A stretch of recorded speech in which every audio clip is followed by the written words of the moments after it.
Hello students, time to do something about career making. Okay, career बनाना है, आगे बढ़ना है।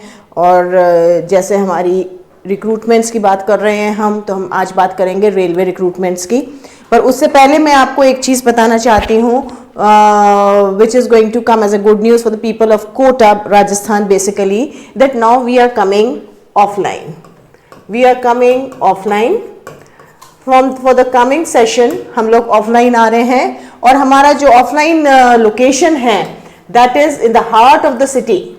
हमारा जो लोकेशन है वो हार्ट ऑफ द सिटी में है, that is Indira Vihar, which is very close to Vigyan Nagar, which is very close to Talwandi, Keshavpura and all these places जहाँ पे सारे स्टूडेंट्स स्कैटर्ड हैं और वहीं पे आके वो अपना रहते हैं। सो ऑल दो स्टूडेंट्स जो गवर्नमेंट जॉब्स के लिए अप्लाई कर रहे हैं, गवर्नमेंट जॉब्स के लिए आसपास के कस्बों से, आसपास के विलेजेस से, आसपास के एरिया से कोटा में आके रुके हुए हैं और अपनी तैयारी कर रहे हैं, गवर्नमेंट जॉब्स में अपने आप को एक स्टैंडिंग ढूंढने की कोशिश कर रहे हैं, वो इन्हीं एरियाज में हैं। और हमने उसी जगह को कंसिडर करते हुए इंदिरा विहार को अपना स्टडी सेंटर बनाया है।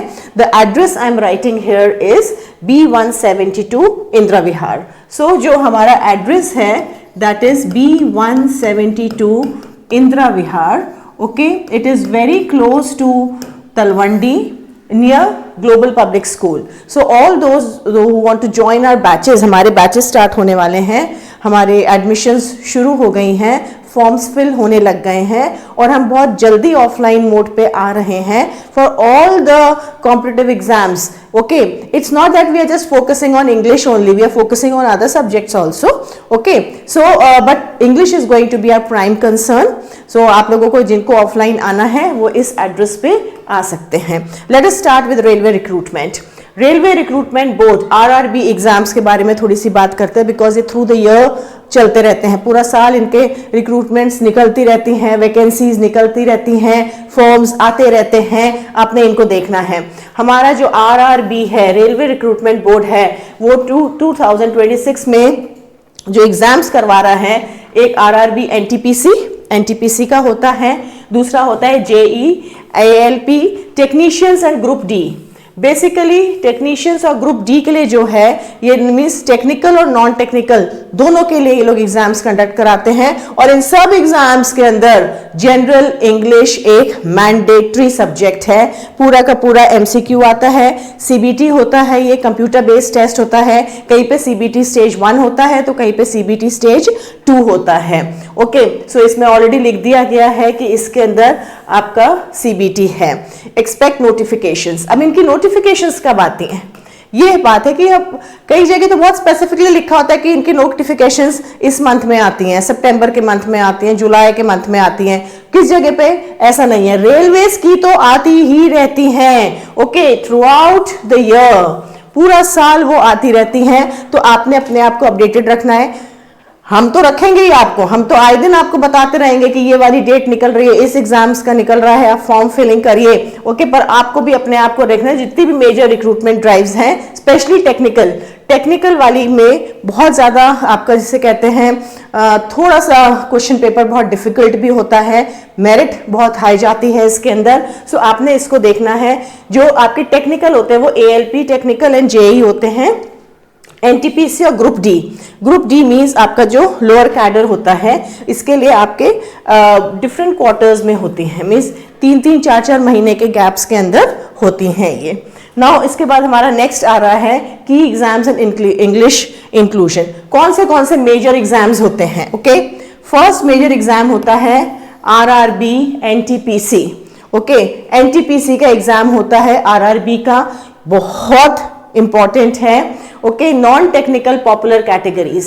ओके, ये है non technical popular categories, NTPC का full form. Now includes English both CBT 1 and CBT 2। इसके अंदर भी इंग्लिश आ रहा है, आप देख रहे हैं। देन आपका होता है RRB जूनियर इंजीनियर का exam, JE junior engineer, DMS and CMA। इन ये टेक्निकल पोस्ट है, ये नॉन टेक्निकल पोस्ट नहीं है। जितनी भी नॉन टेक्निकल पोस्ट है उनको NTPC बोलते हैं। वो NTPC वो वाली कंपनी की बात नहीं कर रहे हैं हम यहाँ पे, ठीक है। सो यहाँ पे नॉन टेक्निकल को NTPC बोला जाता है, टेक्निकल के लिए हम कुछ भी नहीं बोल रहे हैं, with general subjects including English और जनरल अवेयरनेस। इसके अंदर 2 जनरल सब्जेक्ट्स होते हैं, टेक्निकल सब्जेक्ट्स तो होंगे ही आपके जो हैं, ठीक है, उसके अलावा तो 2 जनरल सब्जेक्ट्स हैं, किसी जगह पे इंग्लिश मांगा जाता है तो किसी जगह पे जनरल अवेयरनेस मांगा जाता है। देन आपका loco pilot, loco pilot train drivers, okay. Loco pilot का एग्जाम बहुत इंपॉर्टेंट है, ये बहुत ही इंपॉर्टेंट एग्जाम माना जाता है। और टेक्नीशियंस का, इनके अंदर बेसिक रिक्रूटमेंट में जो सीबीटी टेस्ट होता है, कंप्यूटर बेस्ड टेस्ट होता है, उसको हम, उसमें भी इंग्लिश आता है। देन आपका ग्रुप डी लेवल 1, इसमें 2 लेवल्स होती हैं। अगेन इसके अंदर आपकी जनरल अवेयरनेस और रीजनिंग आती है, जिसमें इंग्लिश का बहुत इंपॉर्टेंट रोल प्ले होता है। देन लैंग्वेज कॉम्प्रीहेंशन है, बेसिकली पूरा पेपर इंग्लिश में आता है तो आपको लैंग्वेज कॉम्प्रीहेंशन होनी भी बहुत जरूरी है, so that you do not make mistakes when you are appearing for other subjects as well, okay. Now ministerial and isolated categories, कुछ एक ऐसे होते हैं जो बहुत रिमोट वैकेंसीज निकलती हैं इनकी, उसके लिए हमारा इंग्लिश को भी सब्जेक्ट माना जाता है। नाउ नेक्स्ट हमारा आता है, इसमें हम इंग्लिश में सब्जेक्ट टॉपिक्स क्या क्या आते हैं। हर जगह कोई भी कॉम्पिटिटिव एग्जाम हो, ठीक है, हमारे इंडिया के अंदर कोई भी कॉम्पिटिटिव एग्जाम्स होते हैं, उसके अंदर आपका रीडिंग कॉम्प्रीहेंशन तो आता ही आता है।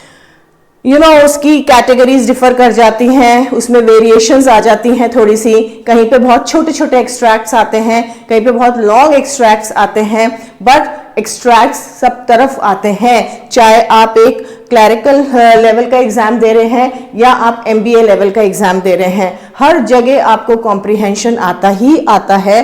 सो आप अगर एक स्टूडेंट हैं और आगे अपने करियर मेकिंग में जा रहे हैं, जहां पे आपको कॉम्पिटिटिव एग्जाम्स के लिए बैठना है, मेरा ये कहना है आप कोर्स बाद में डिसाइड करिए, कौन सा एग्जाम देना है बाद में डिसाइड करिए, कॉम्प्रीहेंशन को इंप्रूव करिए। हर एग्जाम के अंदर each and every exam has this particular topic coming, okay.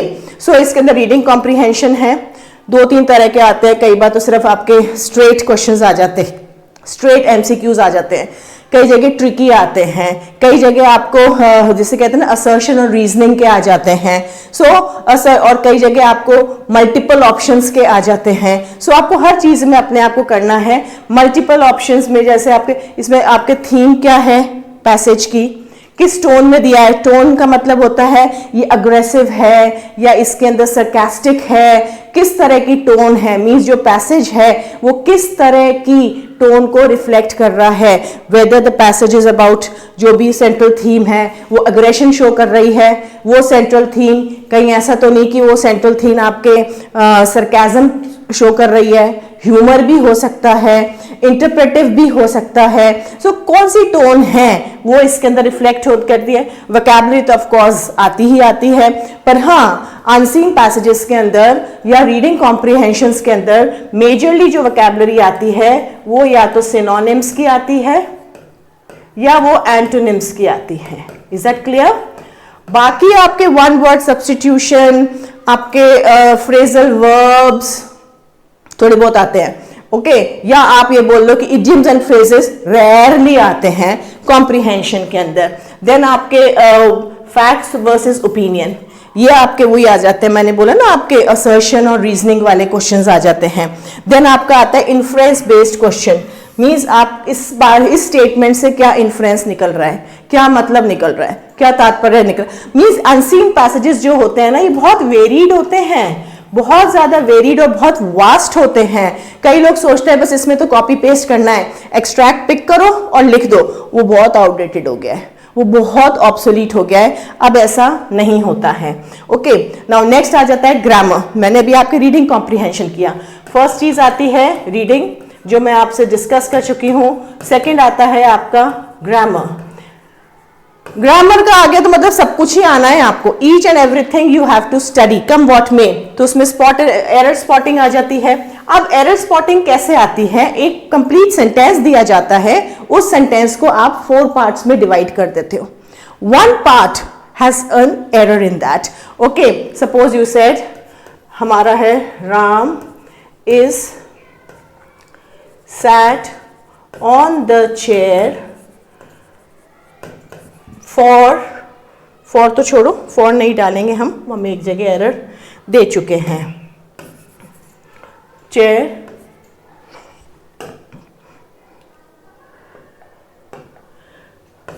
to eat food. Is that clear? Now आपने इसको कर दिया है 1 2 3 4 और एक 5 और कर दिया है, उसको कर दिया है नो एरर. ठीक है, सो इसको हम A करते हैं, B करते हैं, C करते हैं, D करते हैं और E करते हैं. अब आपने सिर्फ ये स्पॉट करना है कौन से सेक्शन में मिस्टेक है. अब क्यों है, क्या है, हमने वो नहीं बताने का. फाइन. सो राम इज, इसके साथ हमें पता है हमेशा वर्ब के साथ ing लगता है. यहाँ पे नहीं लगा हुआ तो हमने इसको ही एरर मानना है, बाकी हमारे करेक्ट हैं, पर हमने इस तरह का एक्सप्लेनेशन देना नहीं है. पर जब हम आपके साथ प्रैक्टिस करेंगे, हम आपको एक क्वेश्चन बैंक देंगे और उसके साथ हम जो आपको सॉल्यूशंस देंगे वो सॉल्यूशंस हमारे पूरे पूरे एक्सप्लेनेटरी होंगे. पूरे प्रॉपर एक्सप्लेनेटरी सॉल्यूशंस हम आपको अपने क्लास में देंगे. Okay, obviously sentence improvement and correction. Sentence improvement and correction एक तरीके से एरर एंड ओमिशन भी हो सकता है. कुछ ओमिट हो रहा है तो उसमें ऐड कर दो. इंप्रूवमेंट क्या हो गया, ट्रांसफॉर्मेशन आ जाता है इसके अंदर. फाइन. सो इसके बाद parts of speech, subject verb agreement, articles, ये किस लिए आते हैं, ये आपके डायरेक्ट कभी भी नहीं आएंगे. कोई भी आपके डायरेक्ट नहीं आएगा. Everything is going to be an applied grammar. Okay, पूरी अप्लाइड ग्रामर आएगी, डायरेक्ट क्वेश्चंस कभी भी नहीं आएंगे. सेंटेंस रीअरेंजमेंट, जंबल सेंटेंसेस होते हैं जिसको अपन बोलते हैं PQRS. 5 सेंटेंसेस हैं, 4 सेंटेंसेस हैं और आपको फर्स्ट सेंटेंस दिया हुआ है, सेकेंड, थर्ड, फोर्थ आपको फाइंड आउट करना है और फिफ्थ आपको वापस से दिया हुआ है. ओके, इस तरह के होंगे. करेक्टर्स एंड स्टार्टर्स जो बेसिकली होते हैं, इसमें हम बात करते हैं डिटर्मिनर्स और मॉडल्स की. ओके, डिटर्मिनर्स एंड मॉडल्स ये आपको आते हैं बेसिकली जब आप बात करते हो क्लोज टेस्ट वगैरह की, उसमें आ जाते हैं. हमारा नेक्स्ट आ रहा है वोकैबुलरी. वोकैबुलरी में antonyms and synonyms. Antonyms and synonyms बचपन से पढ़ते आ रहे हैं, पर हमारे यहाँ पे हम जो पढ़ाते हैं बहुत टेक्निकली पढ़ाते हैं. हम सबसे पहले स्टूडेंट्स को अपडेट करते हैं रूट वर्ड्स से. जब हम रूट वर्ड्स पढ़ा देते हैं तो आपके लिए एंटोनिम्स और सिनोनिम्स बहुत ज़्यादा सिंप्लीफाइड हो जाता है. ठीक है, one word substitution.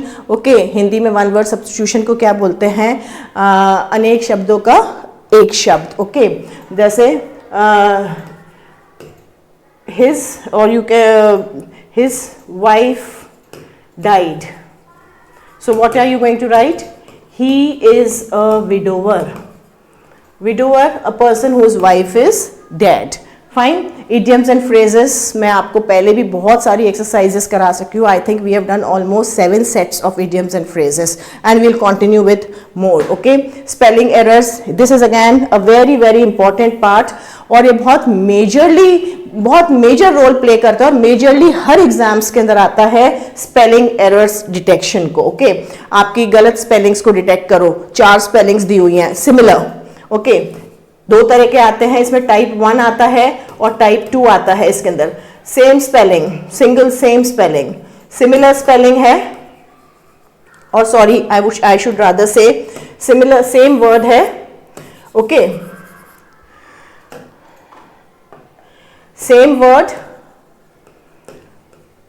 with 4 different spellings. Pick out the correct spelling. एक तो ये हो गया है. दूसरा है different words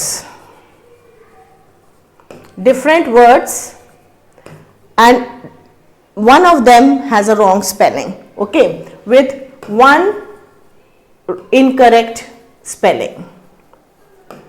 1 error rather, you can say 1 incorrect, 1 has got error. So you will have to work on this also. Word usage and formation, इसमें आपके homonyms भी आ जाते हैं कि आपने किस वक्त there लगाना है, कब आपने THEIR लगाना है या कब आपने EHEIR लगाना है, कब आपने HARE लगाना है, कब आपने HERE लगाना है. बेसिकली होमोनिम्स और होमोफोन्स को इसमें इस्तेमाल किया जाता है.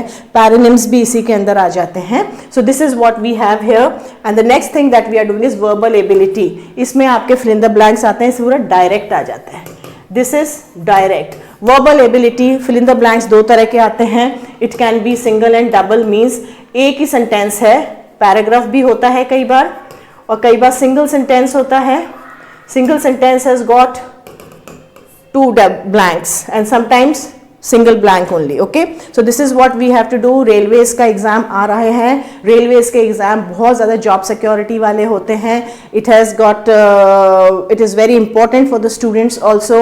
इस एग्ज़ाम को आप बिल्कुल इग्नोर मत करिए। जितने भी स्टूडेंट्स हैं जो कॉम्पिटिटिव एग्जाम्स दे रहे हैं, सरकारी एग्जाम्स दे रहे हैं, ओके, सेंट्रल लेवल के और स्टेट लेवल के एग्जाम्स दे रहे हैं, उनको इनके फॉर्म्स भी फिल करने चाहिए, और हमारी बेस्ट विशेज़ आपके साथ है।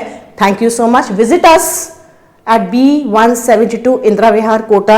अगर आपको हमें ज्वाइन भी नहीं करना तो हमारे काउंसलिंग सेशंस के लिए आए, हम फ्री करियर काउंसलिंग देते हैं। Thank you. Sarika Sagar is signing off.